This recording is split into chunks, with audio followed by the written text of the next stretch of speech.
Welcome back. I'm Alfred Lambremont Weber, and we're very privileged today.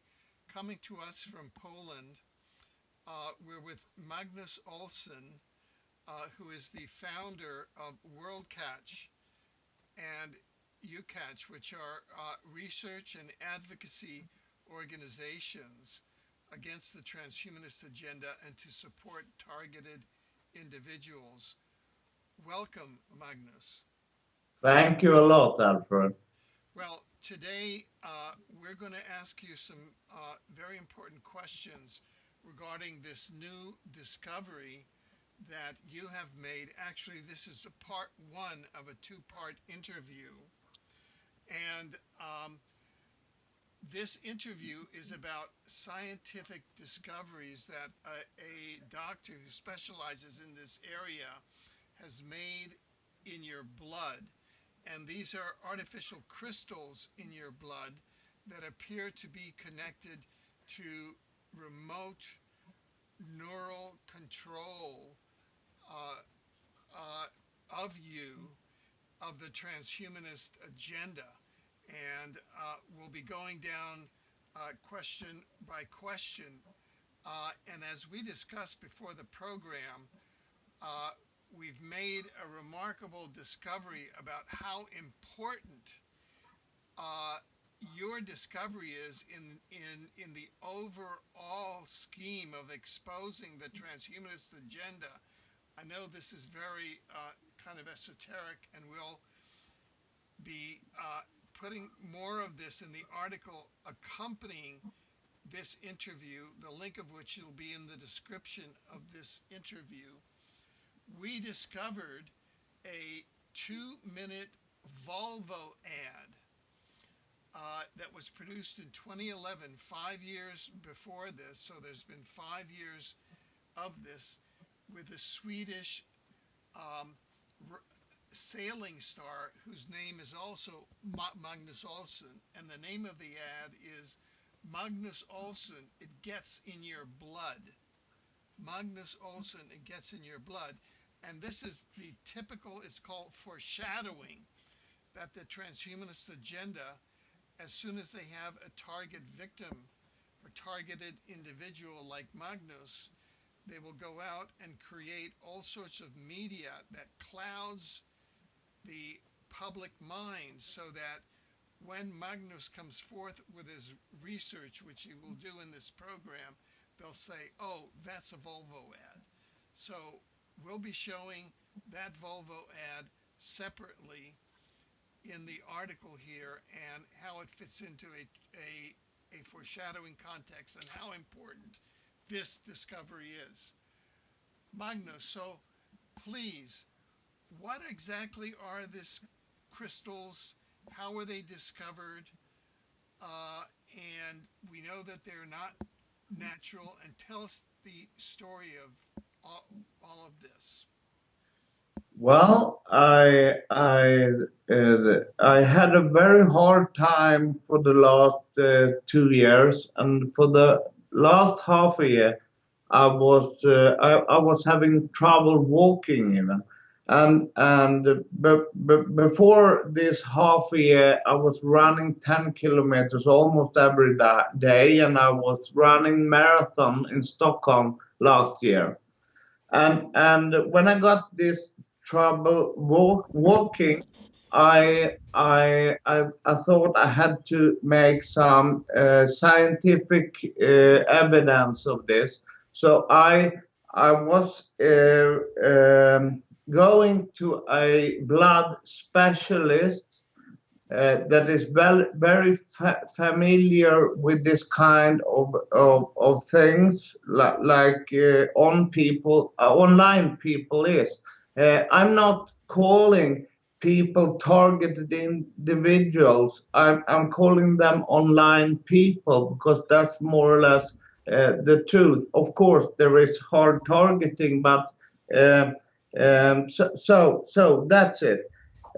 But coming to this specialist in blood, he took a blood sample from me, and he was even showing me on his his computer screen, and I could see the crystals, and he said directly, oh my God, this is not good at all. And he can see on the blood, and I will speak about the symptoms of this later on. But this discovery is hard evidence, and this doctor will continue, and we will make a analysis of this, of course, because they are crystal shaped. You can see through them, and they are artificially made. It's a very hard thing living with it in your blood, and what it is will be analyzed. Right, right. So you're undertaking analysis of that now. What exactly are the symptoms that you have with these crystals? I know that in the article accompanying this interview, we'll put some pictures of the crystals there so that people can see that. Very good. The symptoms. I will just mention 8 of the ones I have been feeling and discovering myself. But this is directly from the doctor, and it was confirmed. The first thing is that the blood gets very dense with these things in it, and the blood cannot circulate in a natural manner. Number 2, this is damaging your DNA. This and this is affecting your memory, your short-term memory, especially, and even the long-term memory can, from time to time, be hard as well. And number 4, you cannot walk normally because the blood circulation is not natural. So the feelings of it is like the legs are mechanical almost. It feels very. I'm having a hard time walking, and I was running marathon for one last year. This can also destroy your skin, and you can get albinism and vitiligo. This is white spots, and I had them. You can see them here on my hand. This is also making you having a hard time sleeping. Your sleep pattern is not normal. And a very important thing due to these technologies and the waves they're using, this makes the access to the brain much more easy. And then number 8, I have a big lack of oxygen in the blood, and you can see that on the color of the picture that we will put up for you. The blood particles that are pink in my case should be deep red like blood, and this is because of the lack of oxygen. Yes, this Right. is the most important symptoms, but there is a lot of things affecting the eyes. I will clarify it in the part 2 interview. But the waves they are using, this is just a couple of them. RF signals in general and ELF signals, scalar waves. The scalar waves can be used as carriers for ELF and RF waves as well. The neutrinos, a kind of scalar wave that the body uses for internal communication. Quantum spectra, laser, sonar, and much more. So this was just some examples. Right, right. Now, so that here you say that there are millions of these cells in your blood. So it's a very high concentration or parts per million. And so that this, looking at the article, which we will reproduce, it will have a reference to it so that readers can go to this evidence. This seems like it's medical evidence and very important evidence done under scientific control in a medical setting. And it seems like it's very, very important evidence of the newest technology that the transhumanist agenda is using to try and achieve neural remote control of humanity. Is that the case?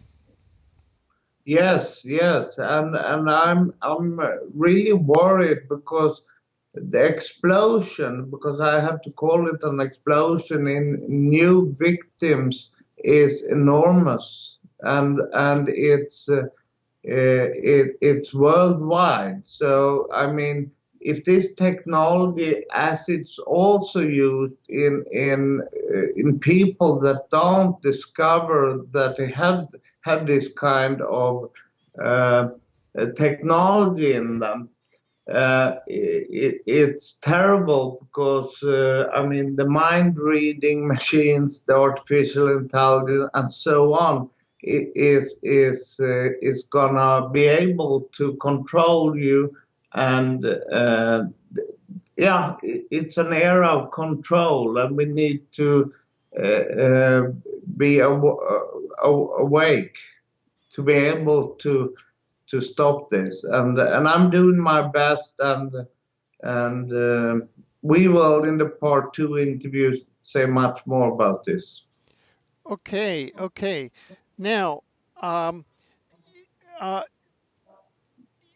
like to turn over to now, because we're about halfway through. We'd really like to make this about a half-hour interview, so 30-minute interview, so that people can get the sum and substance in 30 minutes, because people are really very have a lot of demands on their time now, and this is very important information, and we're about halfway through that now.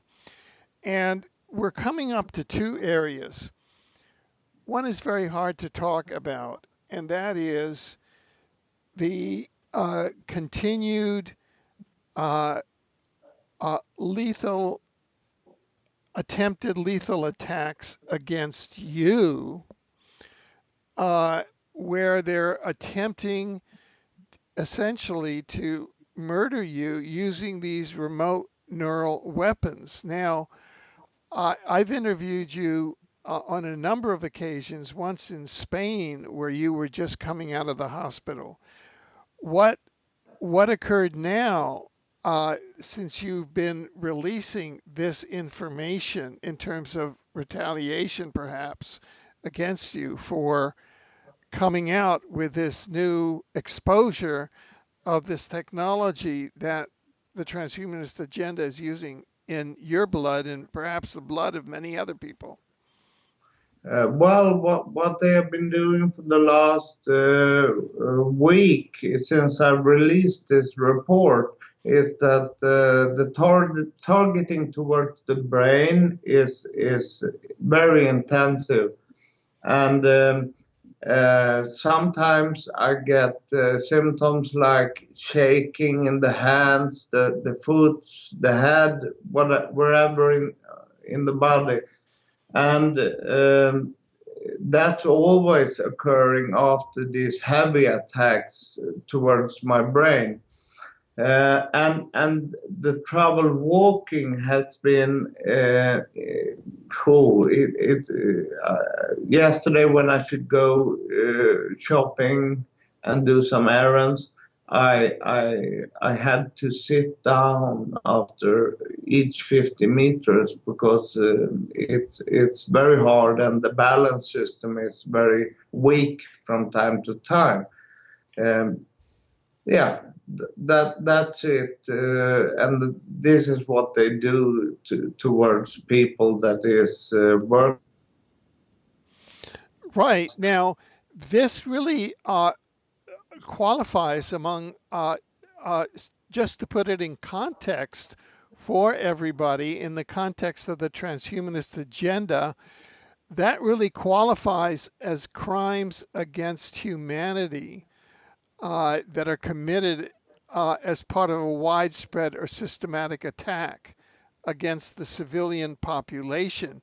Could you comment on how widespread these attacks are, not only against you, but as you say, against the population of, as you call them, online individuals, as now with chemtrails and the nanobots and this new technology, they are bringing more and more people online. Yes, and it seems that because in the beginning when I started to work with this to expose this, there was not as many victims, especially not in the high segment of society. Nowadays, it's bankers, it's businessmen, it's doctors, it's UN personnel with UN passports, and they are officers towards EU and the world. So I mean,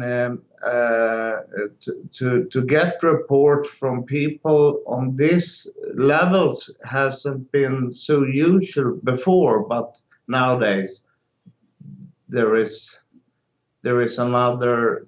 They are moving towards all and everyone, I would say. Right. So this is um, uh, and this is also part of the Pentagon's Blue Sky research arm, correct? That is uh, uh, bringing all of the armed forces of the U.S. online uh, uh, to make them into essentially robotic human troops. Is that correct? Oh yes, and they're building armies now with cyborgs, um, because a cyborg could be modified into the perfect super soldier.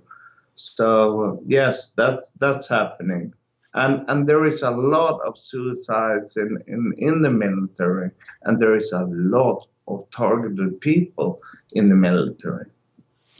Right, right. Has there been any indication yet on how what the technology might be to form these crystals in your mind, in your That, brain rather? that's what we are working on now, and I'm taking supplements to I have started with the supplements from the doctor, and most of it is from Russia because it's not able to buy in the Western world. I've started, and this is what the second interview will be more about. Right, right. Exactly. Um, i- in your estimate, Uh, do you believe that this is a widespread technology? This blood crystal technology is widespread. That you're not just an isolated case, or is that something that you have to wait for further investigation? Further investigation, yes, but uh, these things can be spread through smart dust, and that means that everybody and nobody can shield or protect their lives, and that's a terrible thing because in a lot of cases nowadays people are discovering it sooner or later, but that are online victims that has a hard time mapping what's happening to them. And of course, they don't know about this technology, so it's very tough. But nowadays, there is a lot of information on the internet, and that's very good. I will just tell one thing here.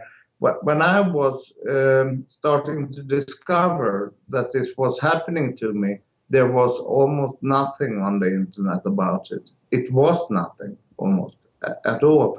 And nowadays there is a lot, so that's good.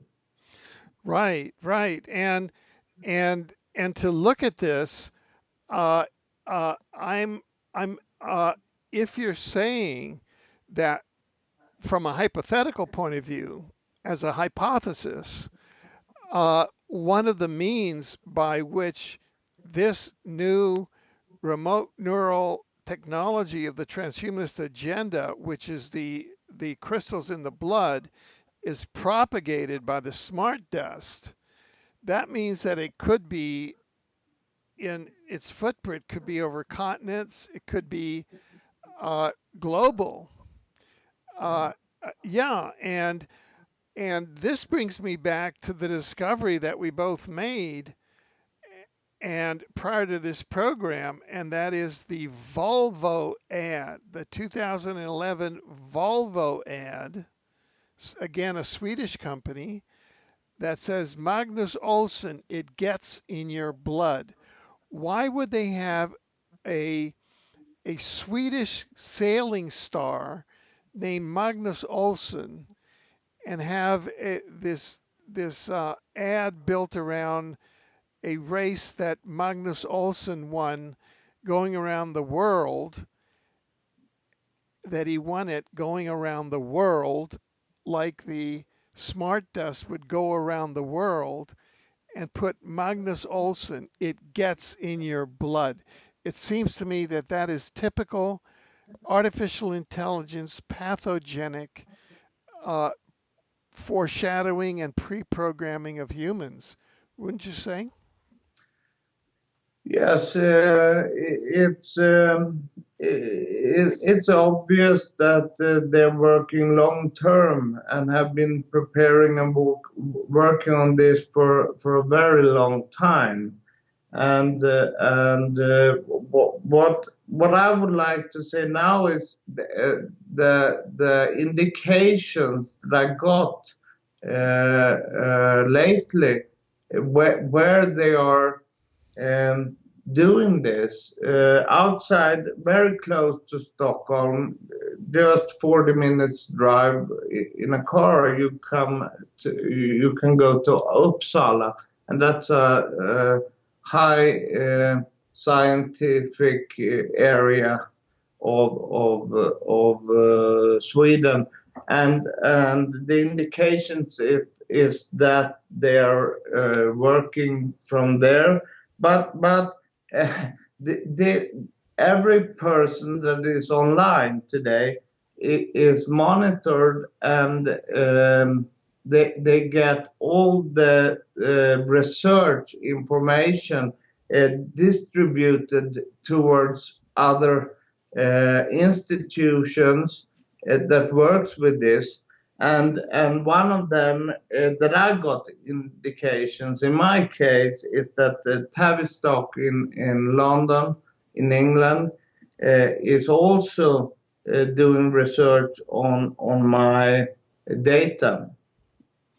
Then you have another indication that the systems that covers north of Europe is in Norway, the HARP facilities in Norway. Right. So what you're saying is that Tavistock and the institute in Uppsala may have been working with your data, and that resulted in the 2011 Volvo ad with the Swedish sailing star called Magnus Olsson. It gets in your blood, and then they did that as a world brainwashing thing to put out on the internet as part of the foreshadowing. Well, that certainly makes sense as a hypothesis, because you are at the forefront of research by bringing out new terms like online. They're no longer targeted individuals, they're now online individuals, as a transhumanist agenda is bringing online up to 80% of humanity who are now entrained through nanobots and perhaps through the blood's crystals onto the banks of supercomputers that are run by the artificial intelligence. Would you like to comment on that? Yes, the artificial intelligence is learning and has been learning for in my case for 12 years, and probably a couple of years more, because they are usually starting with a person long before to get to know about for example, your memories, your life, and your life patterns, and then nanotechnology is making a lot of this possible, and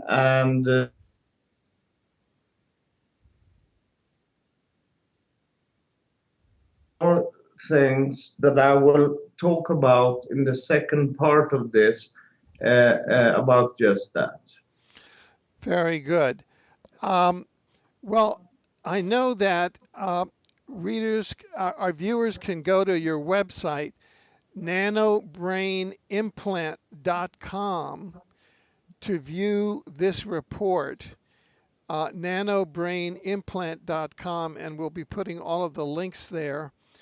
And we'll be releasing this, and then shortly we'll be going to part 2, which are the solutions, how which you're working on as well, so that we as humanity, there are practical solutions that we can both cope and thrive our way through this. Would you like to leave our viewers with some words and a message until part 2? Yes. I think everybody should ask themselves, are they online people? And because this is getting so big as in before, just the last 2 years, it's an explosion. So if humanity humanity have to know about this, and the information, you should spread it amongst your friends and families. Thank you very much. Magnus, thank you for all of your diligent work and for bringing this information to humanity, and for taking out your time to come today. And we look forward to your joining us again for part 2 in the very near future. Magnus Olsson of World Catch. Thank you very much, Alfred.